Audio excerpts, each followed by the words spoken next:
Muito bem. Atos, capítulo 4, versos 23 a 31, diz assim: Quando foram soltos, Pedro e João voltaram para os seus e contaram tudo o que os chefes dos sacerdotes e os líderes religiosos lhes tinham dito.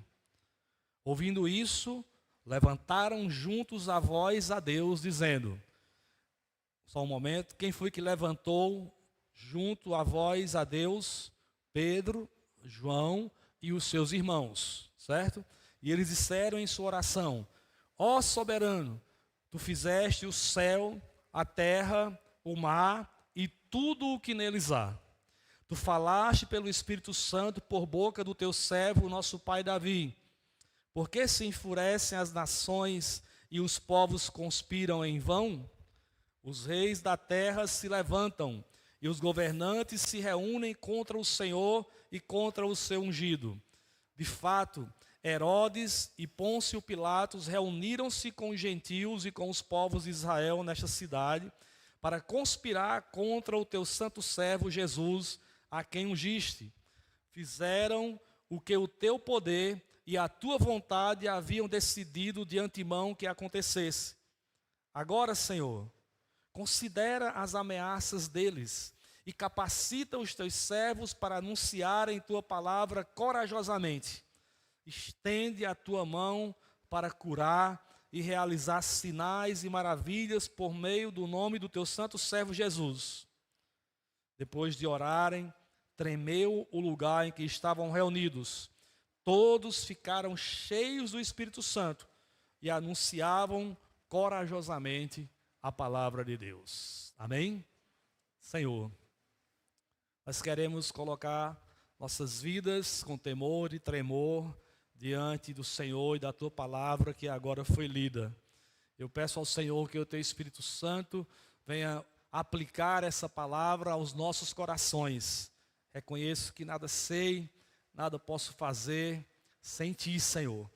Que o Senhor venha apenas me usar como um instrumento em tuas mãos e ajudar-me a compartilhar aquilo que o Senhor tem falado comigo através dessa palavra com os meus irmãos que estão aqui presentes e que estão em casa também me ouvindo, Senhor. Em nome de Jesus Cristo, Senhor.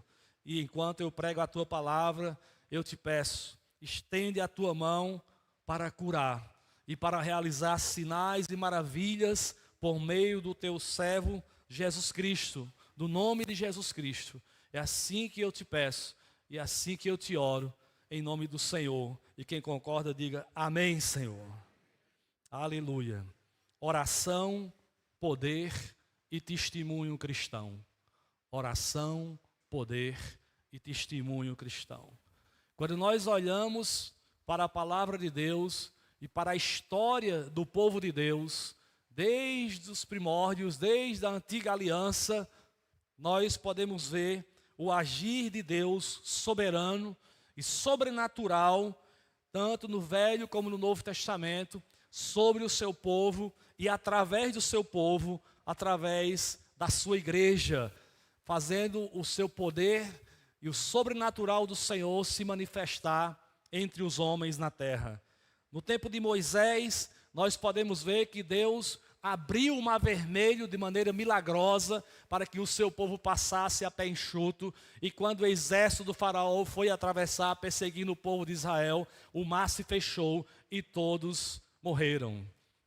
Todo o exército de faraó morreu. Alguns críticos dizem que naquela região do Mar Vermelho é uma região onde em determinada época do ano a maré fica tão baixa que dá para passar a pé enxuto e que na verdade não foi um milagre que Deus fez através do ministério de Moisés. Aí, refutando essa crítica, eu digo que o milagre foi maior ainda, porque se o povo de Israel passou a pé enxuto, porque a água estava dando na canela, foi milagre maior que o exército de Faraó, em carruagens e cavalos, passaram e se afogaram com a água dando na canela. Então o milagre é do mesmo jeito, é maior ainda, né, irmãos? Porque aí todos morreram afogados, é o que diz a Bíblia Sagrada. Mas eu creio no que a Bíblia diz. O mar se abriu, paredes de água ficaram assim nas laterais e o povo de Israel passou a pé enxuto. E quando o exército de Faraó foi passar, Deus fechou as águas e matou os inimigos de Israel. Amém? Fazendo um milagre, um mover sobrenatural de Deus. No tempo de Josué, Deus abriu o rio Jordão para que o povo passasse também a pé enxuto, com o rio transbordando, né, nas suas margens, e o povo passou a pé enxuto, né, pelo rio que estava transbordando de uma enchente. Quem já viu um rio em enchente lá no sertão aí, sabe como é, que é difícil de atravessar, até nadando é difícil, muita gente morre, mas o povo passou a pé enxuto para chegar na terra prometida. No tempo de José do Egito, Deus de maneira sobrenatural deu sonhos àquele jovem ou àquele adolescente e falou através de sonhos para o seu servo. Isso também é sobrenatural. No tempo de Davi, Deus lhe deu forças, ainda jovem, para matar um leão e para matar um urso com as suas próprias mãos para defender as suas ovelhas. E como se fosse um treinamento para quando ele fosse enfrentar aquele gigante Golias, com mais de 2 metros de altura, armado até os dentes, preparado para a batalha, ele não precisou de espada, de escudo, de arma nenhuma, apenas com sua baleadeira e 5 seixos, ele matou e destruiu um gigante filisteu, no poder de Deus, no poder sobrenatural de Deus e no nome do Senhor. No tempo do profeta Elias, Deus atendeu a oração de um servo, de um homem de Deus, fazendo fogo descer do céu e queimar o holocausto. E ao mesmo tempo, fazendo a chuva parar com a oração de um homem de Deus e fazendo a chuva voltar. Somente quando ele orou depois de 3 anos e pouco, foi que a chuva caiu. Isso é coisa sobrenatural de Deus. Amém, queridos irmãos? Então Deus sempre agiu na história, realizando coisas sobrenaturais. No tempo do profeta Eliseu, Deus ressuscitou uma criança da morte, porque Deus faz coisas sobrenaturais através da oração do seu povo na terra. No tempo do nascimento de Jesus, Deus falou a uma virgem através do seu mensageiro, de um anjo, e fez uma virgem gerar um filho, o Salvador da humanidade, pelo poder do seu Espírito Santo. No tempo de Jesus, bem como no tempo dos apóstolos e da igreja primitiva, cegos viram, coxos andaram, leprosos ficaram limpos, endemoniados foram libertos, mortos ressuscitaram, confirmando a pregação do Evangelho, da palavra de Deus e a chegada do reino de Deus entre os homens. E tudo isso foram milagres que Deus realizou. Deus sempre agiu soberana e milagrosamente na terra, através do seu povo escolhido, através da igreja. Ele agiu de forma sobrenatural no poder do Espírito Santo, na vida da igreja e através da vida da igreja, ou através da igreja, na vida dos homens, na sociedade humana, para anunciar o Evangelho, para anunciar a chegada do seu reino e para dizer: o reino de Deus já chegou. Amém, queridos? E o reino de Deus é um reino sobrenatural. Jesus disse que o seu reino não é deste mundo, o seu reino é eterno, o seu reino é cheio de milagres, o seu reino acontece coisas sobrenaturais, o seu reino é um reino de poder, é um reino soberano sobre toda a humanidade. E muitas vezes nós não compreendemos, e os homens não podem compreender naturalmente as coisas espirituais do reino de Deus e da obra de Deus aqui na terra. Mas eu e você que somos crentes, nós temos que acreditar nos milagres, amém, irmãos? Nós temos que acreditar no sobrenatural de Deus, nas coisas grandes, nas coisas pequenas. Deus age sobrenaturalmente para glorificar o seu próprio nome. No contexto da porção bíblica que nós lemos aqui, nós vemos Pedro e João, 2 homens simples, que vão para o templo orar, vão para o culto de oração. E quando eles chegam na porta do templo em Jerusalém, chamada Formosa, indo para a oração da tarde, nós vemos que um milagre ali acontece. Pois havia um homem aleijado desde nascença e com mais de 40 anos de idade, que estava ali mendigando. Possivelmente, ele devia mendigar ali aquela porta do templo, quem sabe durante toda a sua vida, desde novinho. E o homem que estava ali pedindo, quando Pedro e João, 2 discípulos de Jesus, como eu e você, que estavam indo para a casa de Deus orar, quando eles iam entrando, o homem lhe pediu uma esmola. Pedro olhou para aquele homem e disse: olha para mim. E o homem olhou e ele disse: eu não tenho prata e nem tenho ouro, mas o que eu tenho eu te dou. Em nome de Jesus Cristo, o Nazareno, levanta-te e anda. E na mesma hora, aqueles pés tortos começaram a se aprumar, aquelas pernas, quem sabe, trôpegas, começaram a se aprumar e ganhar força e ficar corretos no lugar. E o homem ficou de pé, Pedro pediu a mão, ajudou ele a se levantar, e o homem saltou, e Pedro entrou no templo, o milagre aconteceu, e o homem saiu dando glória a Deus, glorificando ao Senhor, louvando ao Senhor. E naquele momento houve um alvoroço ali no templo, porque o milagre estava acontecendo. E aquele episódio, né, trouxe que muitas pessoas ficaram admiradas, atônitas. Ora, imagine se isso acontecesse aqui, né? Se de repente a gente chamasse Evandro, que está dando glória a Deus ali para orar, e a gente fizesse uma oração por ele e os seus olhos abrissem e ele voltasse a ver. Muita gente aqui ia ficar espantada. Alguns iam querer ver para acreditar, né? Alguns iam ficar sem querer acreditar direito. Mas tenho certeza que depois, quando a gente visse a prova do milagre, todo mundo ia dar glória a Deus. Até o incrédulo ia dar glória a Deus. Muitas pessoas se converteram. Pedro pregou o evangelho naquela oportunidade, porque o milagre foi para confirmar a pregação da palavra de Deus, para que vidas fossem convertidas. Não só aquele homem, mas outros se converteram, vendo aquele milagre, daquela cura. E como resultado desse milagre, dessa conversão de pessoas, o sinédrio judeu, que já tinha se reunido para conspirar e para matar Jesus, mandar matar Jesus, agora se reúne, né, temendo o que tinha acontecido e o alvoroço que aconteceu entre o povo, querendo silenciar a igreja, chamam os apóstolos e os ameaça e os impede de ensinar e de falar sobre esse Jesus em Jerusalém. Pedro e João escutam a repreensão, mas eles não temem a repreensão. E Pedro dá uma resposta dizendo: olha, senhores, vejam vocês mesmos se é lícito obedecer aos senhores e não a Deus. Porque nós não podemos nos calar, nem deixar de falar daquilo que nós vimos e daquilo que nós ouvimos.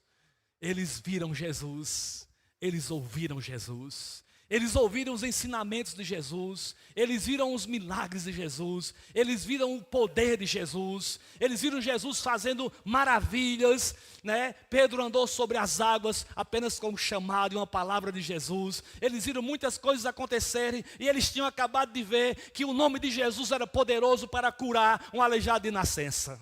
Não podemos ficar calados. Não podemos deixar de falar daquilo que Jesus está fazendo, daquilo que Jesus fez, daquilo que Jesus ensinou, dos milagres que Ele fez. Nós temos que abrir a nossa boca e falar, amém, irmãos? O fracasso do conselho dos judeus, dos líderes religiosos, ficou claro, porque Pedro e João não se intimidaram por suas ameaças. Todos nós, crentes, irmãos, nós precisamos seguir o exemplo de Pedro. E nós precisamos tomar decisões com base na pergunta: isto é certo? E não com base na pergunta: as pessoas vão gostar disso? Isto é seguro? Nós precisamos ter convicção daquilo que cremos, daquilo que somos, daquilo que vivemos. E no meio de uma geração incrédula, e no meio das ameaças e pressões que sofremos, nós temos que abrir a nossa boca e falar daquilo que vimos e ouvimos. Amém? Falar do Evangelho de Jesus Cristo. Precisamos receber do Espírito Santo a coragem para obedecer a Deus e não aos homens, para testemunhar do Evangelho de Cristo na nossa sociedade anticristã. O conselho judeu não queria que a mensagem do evangelho se propagasse em Jerusalém. No entanto, foi exatamente isso que aconteceu. Quando eles liberaram Pedro e João, eles foram orar e depois de orar, eles continuaram pregando e voltaram para o mesmo lugar, pregando sobre Jesus Cristo. Não se calaram. De 120 homens e mulheres de oração, que nós vemos registrado no livro de Atos, capítulo 1, a igreja cresceu para mais de 3.000 pessoas no dia de Pentecostes, quando Pedro prega no poder do Espírito Santo, uma mensagem cristocêntrica, chamando o povo ao arrependimento de pecados. E mais de 3.000 pessoas se converteram naquele dia, naquele momento. E aqui, a essa altura do registro de Atos, capítulo 4, já havia mais de 5.000 discípulos em Jerusalém. Ora, de 120 foram para mais de 3.000. De 3.000 já tinha 5.000 discípulos em Jerusalém. E nos dias subsequentes, Lucas registra, por exemplo, em Atos 5, capítulo 5, verso 14 e 16. Em número cada vez maior, homens e mulheres criam no Senhor e lhes eram acrescentados. Cada vez mais.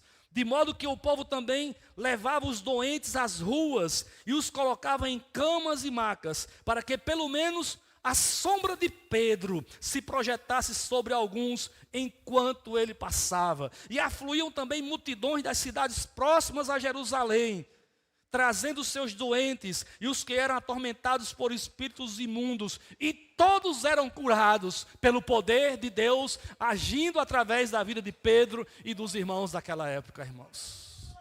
Em Atos capítulo 6, no versículo 1, a parte A, diz assim: naqueles dias, crescendo o número dos discípulos, não parava de crescer o número dos discípulos pela pregação bíblica, pela pregação chamando para o arrependimento, pela pregação da cruz que os apóstolos pregavam e pelos sinais que Deus manifestava para testificar da pregação do evangelho.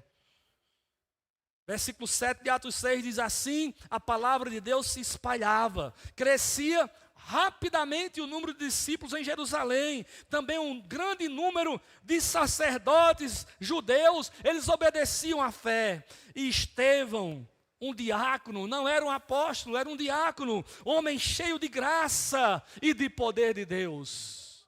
O que é que tinha na vida de Estevão? Graça de Deus e poder de Deus. E o que é que Deus fazia através da vida de Estevão? Realizava grandes maravilhas e sinais no meio do povo. Oh, irmãos, será que isso foi só para Pedro e João? Será que só foi para Estevão e Filipe? Só para os apóstolos e os irmãos da igreja primitiva? Será que Deus deixou de operar milagres, maravilhas, sinais e curas? Eu acredito que não. Ele é o mesmo Deus e Ele opera hoje quando Ele quer, e Ele opera milagres, sinais e maravilhas. Nós vemos aqui, irmãos, que as tentativas do diabo de calar a igreja só produziram um testemunho ainda mais poderoso para o Senhor, e a igreja de Cristo foi vitoriosa e continuava crescendo para a glória de Deus. Sabe? E a história da igreja mostra que quanto mais a igreja é perseguida, mais poder Deus derrama sobre a igreja e mais a igreja cresce. Qual foi o segredo do sucesso dessa igreja, irmãos? Da igreja primitiva? O capítulo 4 do livro de Atos oferece uma possível resposta. É que os crentes da igreja primitiva, eles sabiam orar para que a mão soberana de Deus operasse com grande poder em suas vidas e através de suas vidas.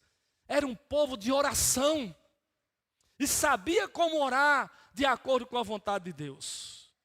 O sinédrio judeu tinha muito poder naquela época, naquela situação. Ora, tiveram poder de julgar injustamente Jesus e de induzir a conduzi-lo à pena de morte pelo Império Romano e pela multidão que clamava. Mas nos versos 23 a 32, nós vemos que a maior concentração de poder, o maior poder naquele dia não foi o poder do sinédrio oprimindo Pedro e João e tentando impedi-los de pregar. O maior poder naquele dia foi o poder de uma reunião de oração. Uma reunião de oração que logo depois da reunião do sinédrio com Pedro e João, aconteceu entre os irmãos da igreja. E essa, irmãos, para mim é uma das grandes orações registradas na Bíblia Sagrada. E um ótimo exemplo para eu e você seguirmos como igreja do Senhor em nosso século.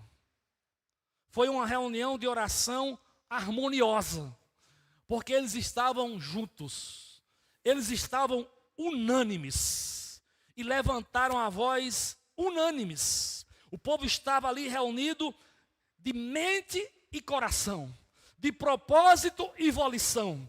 E Deus então ouviu e se agradou da oração daqueles irmãos em unidade e respondeu aos seus pedidos com poder. Oração unânime, um só coração. Tu fizeste o céu, a terra, o mar e tudo o que neles há. Além de soberano, eles tinham a convicção que Deus era o Criador de todas as coisas, do céu, da terra, do mar e de tudo o que há neles. Deus é o Criador. Amém, irmãos? Ora, vivemos em um mundo onde não se acredita em Deus, em primeiro lugar. E alguns que acreditam não creem que Deus é soberano. E ainda dizem que Deus não é criador. Preferem acreditar na teoria da evolução do que na teologia da criação. Mas nós somos crentes e nós cremos que Deus criou o céu, a terra, o mar e tudo que neles há, inclusive eu e você, a humanidade. Foi Deus quem criou e além de criar, Ele continua reinando soberanamente sobre a tua criação. Não há uma folha que caia da árvore sem a permissão de Deus. Não há um cabelo que caia da minha cabeça, já caíram quase todos, sem a permissão de Deus. Amém, queridos? Deus é soberano sobre a minha vida, sobre a sua vida, sobre a sua família, sobre a vida dessa igreja, sobre a vida de toda a humanidade, sobre a vida de toda a sua criação. Deus é soberano Criador. Amém, queridos? Verso 28, ele diz, não, vamos lá no verso 25, vamos acompanhar. Tu falaste pelo Espírito Santo por boca do teu servo Davi, nosso pai. Porque se enfurecem as nações, aí é a citação do Salmo. E os povos conspiram em vão, os reis da terra se levantam, e os governantes se reúnem contra o Senhor e contra o seu ungido. E aí eles dizem, de fato, Herodes e Pôncio Pilatos reuniram-se contra os gentios e com os gentios e com os povos de Israel nesta cidade, para conspirar contra o teu santo servo Jesus, a quem ungiste. E o que é que eles dizem no verso 28? Confirmando a crença, a fé na soberania de Deus. Eles fizeram o que o teu poder e a tua vontade haviam decidido de antemão para que acontecesse. Ou seja, tudo o que aconteceu, né, a prisão, o julgamento injusto, né, os açoites, a humilhação, a morte de cruz, tudo aquilo aconteceu exatamente da maneira que o Senhor já tinha predeterminado para acontecer. Aleluia! Porque Jesus veio para morrer. Ele já sabia disso desde a eternidade. Então, em sua oração, Pedro, João e seus irmãos, eles dirigiram-se a Deus como o Senhor soberano. E essa palavra aqui, soberano, no texto grego, né, é a origem da palavra em português, déspota. É um governante que exerce poder absoluto, quer de modo benevolente ou abusivo, para o bem ou para o mal. Geralmente a gente usa essa palavra déspota para um governante que usa um poder absoluto para o mal, né? Mas ela pode ser usada tanto para o bem como para o mal, né? O uso desse poder. Então, déspota é um governo que exerce poder absoluto. Então Deus é um Deus criador e que tem poder absoluto sobre a sua criação. Sobre tudo Ele governa. E não tem ninguém, nem nada que possa se opor ao seu governo e ao seu poder. Na mente e no coração dos discípulos de Jesus, Jesus é aquele que reina soberanamente sobre tudo aquilo que Ele mesmo criou. E Ele tem o domínio e nada foge do seu controle. Queridos irmãos, assim como a igreja primitiva, vamos ter essa convicção no nosso coração. Diga aqui, por favor. E como é maravilhoso poder conhecer e servir ao Senhor soberano, quando nós estamos enfrentando perseguição, tribulação, luta, é ou não é? É confortante, nos dá segurança. Às vezes nós passamos por situações na vida, né, como enfermidades que chegam ao nosso corpo, chegam ao nosso coração, chegam à nossa casa, chegam à nossa família, e nós ficamos, parece que o chão foi tirado, mas nessas horas, como é seguro, como é confortante, saber que Deus é soberano, e sobre aquela doença Ele tem poder soberano, para curar, para fazer o que Ele quiser, e que nada foge do seu controle. Ele está no controle apesar da luta.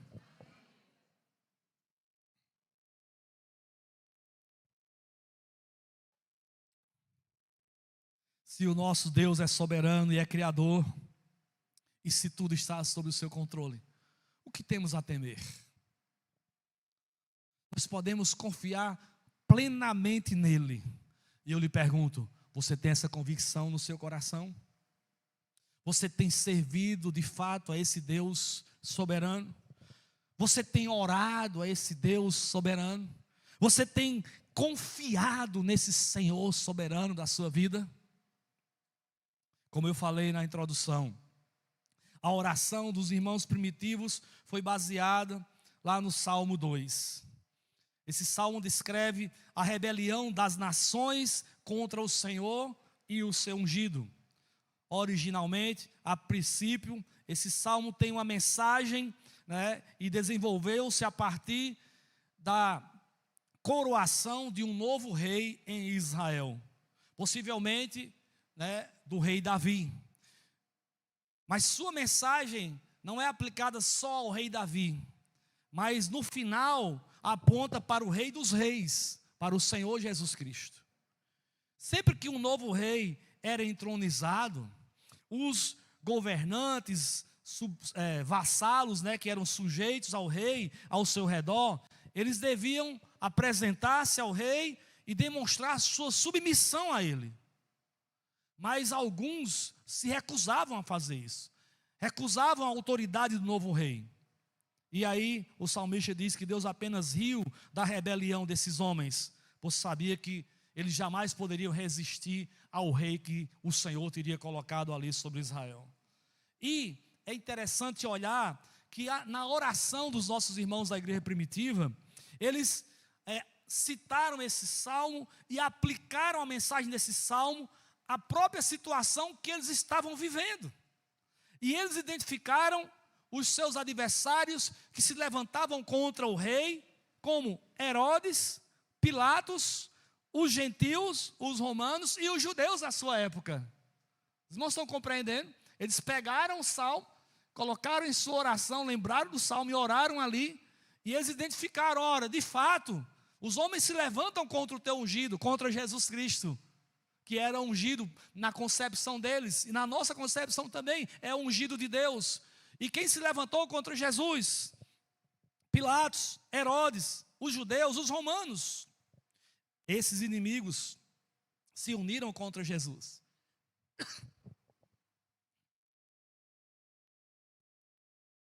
Levaram Jesus até a cruz. No entanto, os apóstolos sabiam disso. Deus o ressuscitou dentre os mortos e o entronizou no céu sobre todo o universo. E no verso 28, eles afirmam em oração que eles fizeram exatamente o que o poder de Deus e a vontade soberana de Deus já havia decidido de antemão que acontecesse. Tudo o que eles fizeram, Deus já tinha determinado que ia acontecer. Ou seja, irmãos, para Pedro, para João, para os irmãos que estavam ali orando, tudo isso fazia parte do plano perfeito de Deus, de modo que eles não precisavam temer as ameaças de morte, porque aqueles homens que estavam ameaçando, o sinédrio que ameaçava Pedro e João e os discípulos, foi o mesmo que ameaçou, que levou Jesus à morte. Então eles não precisavam temer a morte. E é isso que Pedro afirma também em seu sermão no pórtico de Salomão, dentro do templo, após a cura do aleijado de nascença. Está no capítulo 3, versos 18 e 19. Ele diz, mas foi assim que Deus cumpriu o que tinha predito por todos os profetas, dizendo que o seu Cristo haveria de sofrer. E depois acrescenta, fazendo um convite aos seus ouvintes. Então arrependam-se, pois, e voltem-se para Deus, para que os seus pecados sejam cancelados ou sejam perdoados. Então Pedro já tinha essa convicção, essa certeza, e na sua pregação lá dentro do templo, ele diz exatamente que o que aconteceu com Jesus foi o que Deus já tinha predito pelos profetas, que iria acontecer com Jesus, com Cristo. Então a igreja primitiva acreditava firmemente na soberania de Deus e em seu plano perfeito para o seu povo. E é importante observar que eles não permitiam que a soberania divina anulasse a responsabilidade humana, porque eles davam testemunho fiel e oravam com fé ao Deus soberano. Quando o povo de Deus perde o equilíbrio entre a soberania de Deus e a responsabilidade humana, e enfatiza excessivamente a soberania de Deus ou a responsabilidade humana, a igreja sai do prumo e perde o poder. Deus é soberano, mas nós somos responsáveis. Não podemos ser fatalistas, temos que confiar na soberania de Deus, que tudo acontece de acordo com o seu propósito soberano, mas Ele nos usa para realizar a sua soberania aqui na terra. Amém, irmãos? E a sua vontade soberana aqui na terra. Por isso, Agostinho disse, ore como se tudo dependesse de Deus e trabalhe como se tudo dependesse de você. Ore, mas trabalhe. Ore e dependa de Deus. Peça a Deus, confie na soberania dEle, mas haja, faça a sua parte, trabalhe. A fé em um Senhor soberano é um grande estímulo para nós, como igreja do Senhor, continuar servindo e continuar orando a Ele, pedindo a Ele. Quando as coisas ficarem mais difíceis, quando as coisas ficarem piores, nós temos que orar confiando na soberania do Senhor. Amém, queridos? Mas não deixar de orar. Você tem orado com fervor e confiança no Senhor? Você tem realmente orado ao Senhor confiando na soberania dEle? No final de 2002 para cá, em especial também nesse início de ano de 2024, Deus tem renovado a minha oração e a minha fé. Deus tem renovado a minha confiança como um servo de Deus, como um cristão e como um pastor dessa igreja local. A minha confiança na sua soberania e nas suas promessas para as nossas vidas. Amém, irmãos? E eu creio que Deus fará grandes coisas em nossas vidas como igreja local neste ano de 2024. Eu creio que Deus fará grandes coisas na minha vida e na sua vida, na minha família e na sua família. E eu quero convidar você, ore comigo, creia junto comigo. Deus é Senhor soberano de todos nós. As nossas vidas estão nas suas mãos, mas nós temos que orar e clamar e fazer a nossa parte, cumprir a nossa responsabilidade, que é se consagrar, que é buscar o Senhor, que é se santificar, que é orar e jejuar, para que Deus opere aquilo que Ele tem para operar em nossas vidas. Amém, irmãos? Eu estava orando e lendo um texto recentemente, que dizia mais ou menos assim: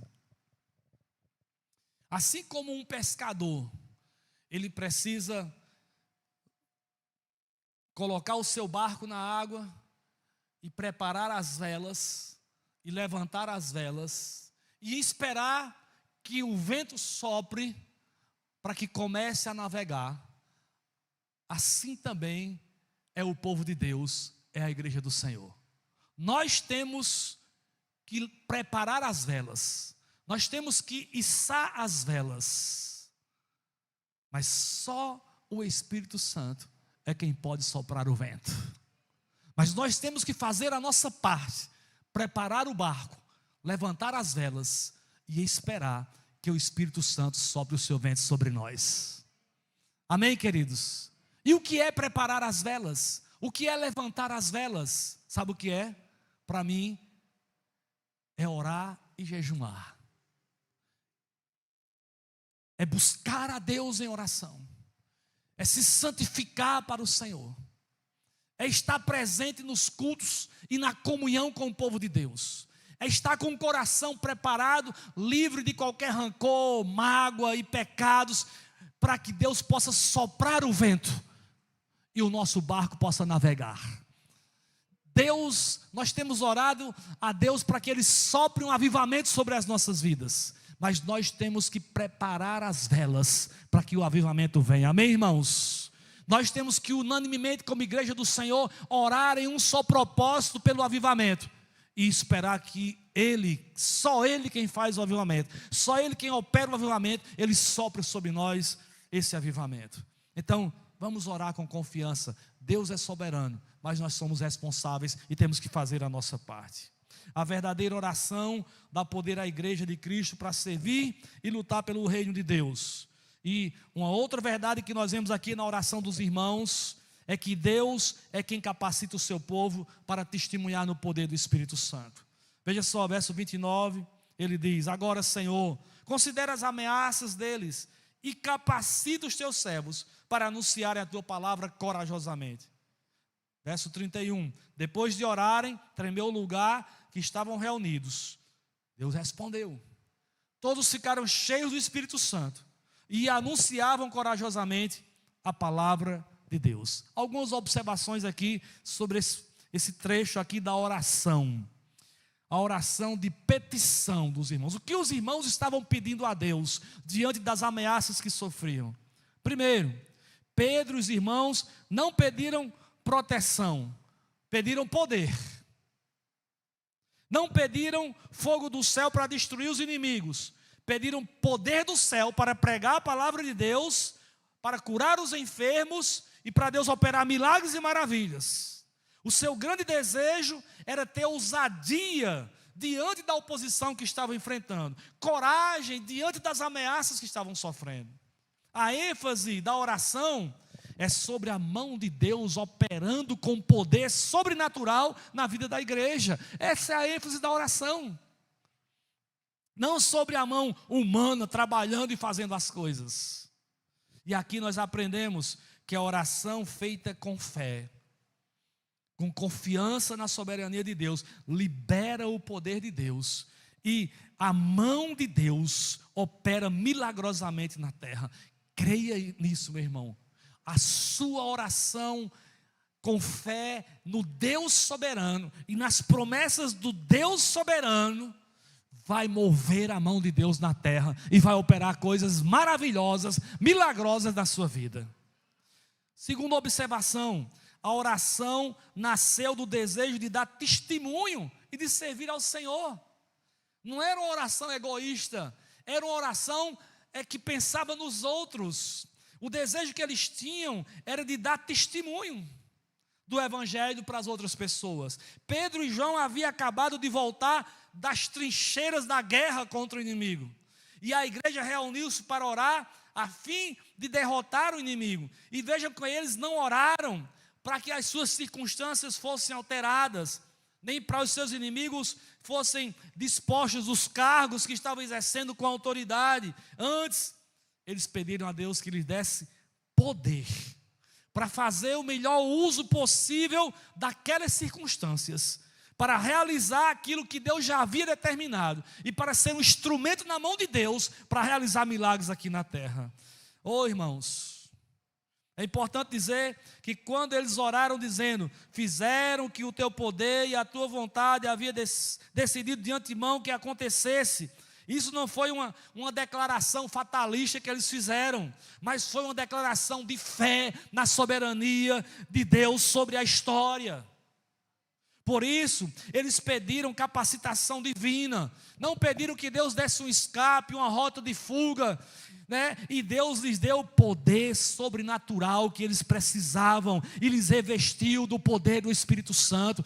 Irmãos, sabe o que é que nós precisamos hoje para vencer a oposição do inimigo nas nossas vidas? É o poder do Espírito Santo sobre nós. É isso que nós temos que pedir ao Senhor e buscar.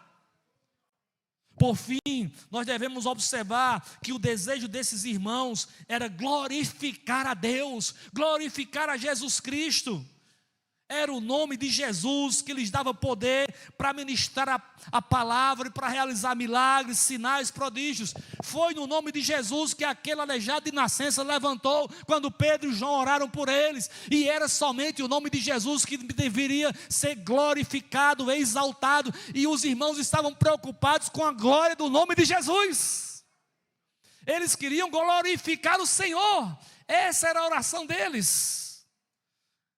Como é diferente de muitas das nossas orações. Orações egoístas.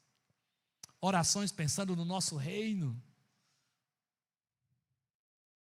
O maior propósito da oração respondida é a glória de Deus e não as necessidades dos homens. Preste atenção, quando você ora, quando eu oro, quando nós oramos, e essa oração que nós estamos fazendo é para a glória de Deus, essa oração é poderosa e essa oração é respondida.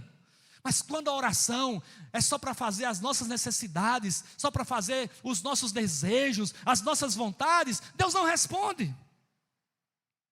E aqui nós aprendemos algumas lições. Quando você estiver nas batalhas da vida contra o inimigo, não lute com armas humanas e carnais, lute com armas espirituais, lute através da oração, vá para o seu lugar de secreto e ore em secreto ao seu Pai, e o seu Pai que ouve em secreto vai lhe ouvir e vai lhe responder. A arma é a oração, porque Paulo diz que os nossos inimigos não são carnais, não são pessoas, são espirituais, e é com armas espirituais que nós temos que orar, e uma delas é a oração.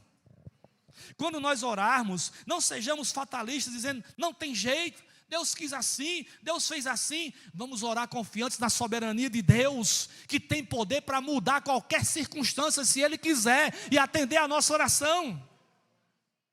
Quando orarmos, não oremos pedindo a Deus uma vida fácil, mas vamos pedir a Deus para ser homens e mulheres mais fortes, espiritualmente fortes, firmes na fé, firmes na doutrina, firmes na palavra, firmes no Senhor, daquele crente que o sangue dá na canela, mas você não deixa Jesus, amém, irmãos?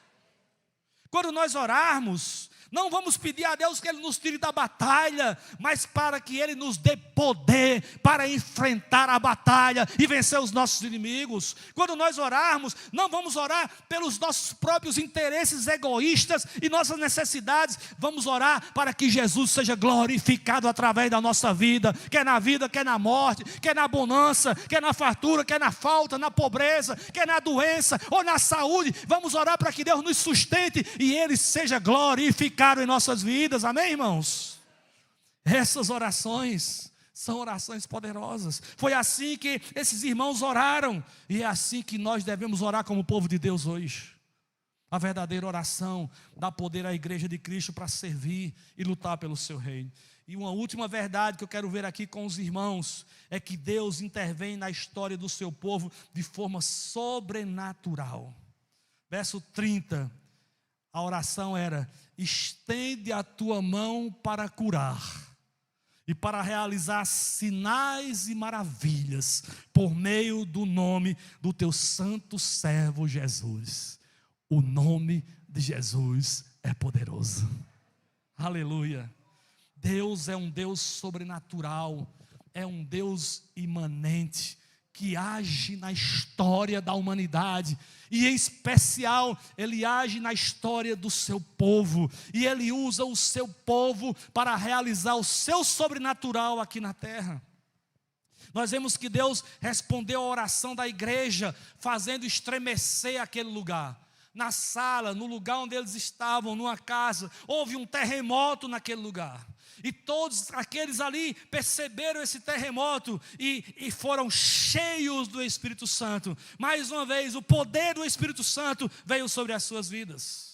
Essa demonstração do poder divino lhes deu ousadia. Esse revestimento de poder lhes deu coragem que precisavam para continuar servindo a Deus, apesar da perseguição oficial que se estabelecia. O que aconteceu aqui, é bom dizer, não se tratou de um segundo Pentecostes, pois é impossível acontecer outro Pentecoste, assim como é impossível acontecer outro Calvário. Mas foi uma renovação da plenitude do Espírito, a fim de capacitar os cristãos para servir o Senhor e pregar o Evangelho. E eu creio que essa renovação do poder e da plenitude do Espírito Santo já aconteceu várias vezes na história e pode acontecer na minha vida e na sua vida, se for para nos capacitar para testemunhar e para pregar do Evangelho. Em Atos 4, 32 ao 37, é interessante observar que essa nova plenitude do Espírito também criou uma união ainda mais profunda na vida da igreja, entre aqueles irmãos. Um desejo mais intenso de se sacrificar e de compartilhar a vida uns com os outros. E o verso 33 diz que eles desfrutavam de abundante poder e de abundante graça para testemunhar da ressurreição de Jesus. E o resultado foi uma abundante colheita de almas para o Senhor Jesus. Foi o crescimento saudável da igreja local em Jerusalém e depois se espalhando por toda a terra. O Senhor me deu uma palavra para este ano: comunhão. Na vertical, comunhão com Deus. Na horizontal, comunhão com a igreja. Comunhão com os irmãos. Comunhão com o Pai e comunhão com os irmãos. Nós precisamos desenvolver nossa comunhão com Deus, nosso relacionamento de intimidade com o Pai, nossa dependência e submissão ao Espírito Santo de Deus e a nossa comunhão com Jesus Cristo, a fim de ficarmos e de nos tornarmos mais parecidos com Ele, cada vez mais, cada dia mais. Ao mesmo tempo, nós precisamos desenvolver a nossa comunhão uns com os outros como igreja local, nos aprofundar nos relacionamentos íntegros, no compartilhar da vida uns com os outros, na prática dos mandamentos recíprocos, do cuidado uns dos outros, a fim de manter a unidade do Espírito Santo pelo vínculo da paz. Nós devemos nos unir e cuidar uns dos outros, praticando o pastoreio mútuo e compartilhando a vida uns com os outros. E eu creio que assim nós iremos desfrutar a abundante graça de Deus, abundante poder de Deus em nossas vidas como igreja local. E essas marcas de excelência de uma igreja, comunhão com Deus e comunhão com o Pai, abundante graça e poder de Deus entre nós, trarão uma abundante colheita de muitas vidas para o Senhor.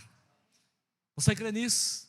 A nossa unidade vai refletir lá fora, e muitas pessoas serão alcançadas, como ocorreu com a igreja primitiva. Eu creio que nós cairemos na graça do povo lá de fora da igreja, e as pessoas que convivem conosco, na família, na vizinhança, na escola, no trabalho, no lazer, eles serão alcançados pelo nosso testemunho de unidade, de comunhão, e Deus acrescentará todos os dias neste lugar aqueles que hão de ser salvos. Eu creio que a nossa comunhão e intimidade com Jesus e com os nossos irmãos será um poder, uma expressão de poder e um instrumento de poder e de graça de Deus para alcançar muitas vidas para Jesus. Como disse Jesus em João 17, 21, em sua oração sacerdotal ou intercessória pelos apóstolos e também por nós hoje, para que todos sejam um, Pai. Todos nós sejamos um, é o que Jesus pede. Como tu estás em mim e eu em ti, que eles também estejam em nós. Para quê? Qual o propósito dessa unidade? Para que o mundo creia que tu me enviaste. Em sua oração, Pedro, João e os irmãos pediram a Deus que enquanto eles pregassem com ousadia e poder do Espírito Santo, o Senhor estendesse a sua mão para curar. Você crê nisso? O Senhor estendesse a sua mão para realizar sinais e maravilhas, coisas sobrenaturais, por meio do nome de Jesus Cristo.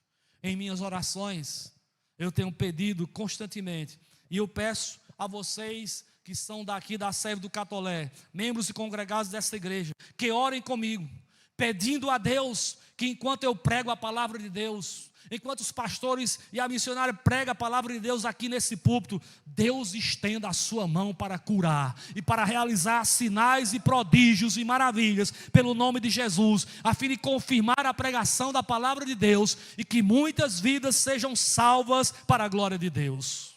Mas eu peço também que nós, irmãos, oremos para que, quando os professores da escola bíblica dominical ministrarem as suas aulas, e quando os líderes de agrupes compartilharem os estudos bíblicos nas casas, e cada pessoa que subir nesse púlpito, num culto de oração ou de celebração, para pregar, para dar aula, para dirigir um culto, para fazer uma oração, para ministrar louvor, que Deus estenda a sua mão poderosamente para curar, para realizar sinais e prodígios, em nome do seu Filho Jesus Cristo, para a glória de Deus Pai.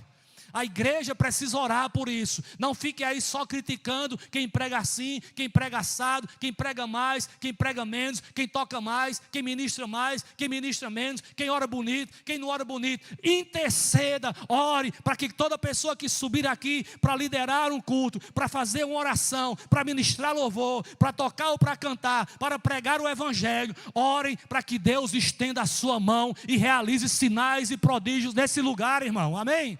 Vamos ser uma igreja intercessora, vamos falar menos e vamos orar mais, vamos criticar menos e vamos orar mais, vamos buscar a Deus em oração. Era isso que essa igreja fazia e Deus respondeu com poder e com graça sobre eles. Havia abundante graça e havia abundante poder naquela igreja, porque havia abundante oração naquela igreja. Louvado seja o Senhor. Quando alguém pediu a Charles Spurgeon que explicasse qual era o segredo do seu ministério extraordinário, que tantas vidas eram alcançadas em Londres, na Inglaterra, na Europa, nos Estados Unidos, espalhado pelo mundo inteiro. Qual é o segredo desse ministério extraordinário? O grande pregador inglês respondeu: o meu povo ora por mim. Você ora por mim? Meu irmão, você ora por mim? Minha irmã, você tem orado por mim? Eu preciso das suas orações.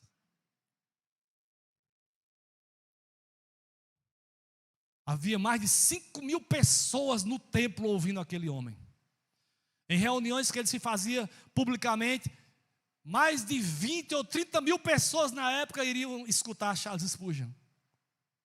Mas enquanto tinha 5.000 pessoas no templo, havia aproximadamente 500 pessoas intercedendo pelo seu ministério, pela sua mensagem, lá na parte inferior da igreja. É a oração que atrai o poder de Deus, irmãos. É a intercessão da igreja. Eu preciso da oração de vocês. E cada pessoa que sobe aqui para pregar, orar, dirigir um culto, dar uma aula na escola dominical, precisa da oração da igreja. Nossa equipe pastoral precisa da oração de vocês. Deus é soberano e podemos orar e crer que Ele será fiel em nos levar até o fim no cumprimento da nossa missão como igreja local e como cristão individualmente. O nome de Jesus Cristo não perdeu o poder, irmãos. Continua sendo poderoso da mesma forma que os irmãos pediram aqui. Senhor, move a tua mão e em nome do teu Filho Jesus Cristo, opera cura, sinais e maravilhas. O nome de Jesus não perdeu o poder. Quando Pedro olhou para aquele aleijado, em nome de Jesus Cristo Nazareno, levanta-te e anda. Esse poder continua hoje no nome de Jesus. Mas muitos do povo de Deus, muitos de nós, não tem mais esse poder, porque deixamos de orar ao Deus soberano, que pode todas as coisas. Alguém disse: nada está além do alcance da oração, exceto o que está fora da vontade de Deus. A oração pode tudo, alcança tudo, se estiver dentro da vontade soberana de Deus. Se estiver fora, não se alcança. Um certo evangelista e educador disse: ore por grandes coisas e espere grandes coisas. Trabalhe para alcançar grandes coisas, mas acima de tudo, ore. Trabalhe, mas ore. Ore por grandes coisas de Deus e espere grandes coisas de Deus, porque o nosso Deus é um Deus grande. A igreja primitiva orou e Deus respondeu com grande poder. Vamos orar incessante e perseverantemente para que Deus manifeste nesse lugar, na sua vida, na minha vida, na nossa vida, na vida de todo mundo que entrar nessa igreja, que for a um dos nossos agrupes, que tiver um contato com você lá fora, para que Deus opere através de nós sinais, poder, maravilhas e cura, e Deus há de nos responder de acordo com a sua soberania. Amém, queridos irmãos? Você crê nisso?